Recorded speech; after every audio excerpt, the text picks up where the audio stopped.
In this tutorial, I am going to show you the solution for error dropping database and directory not empty.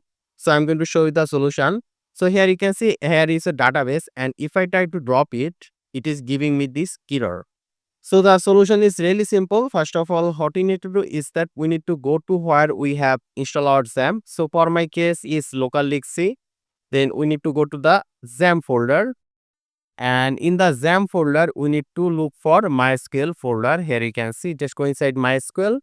Then you need to go inside the data folder. Here you can see, so go inside the data folder. So here you can see I am trying to drop the database called blog post db. So I want to delete this database, so I need to find this folder. So for it, let's go back to our folder, and here you can see I have the database called blog post db, which is basically this one. So I want to delete it. So first of all, we need to just right click on this folder, then click at delete, and this is deleted. So right now, if I just go to our PhpMyAdmin and now just refresh here, there you can see that database is deleted from here. So this is how you can drop your database or delete your database from PhpMyAdmin if you are getting any error.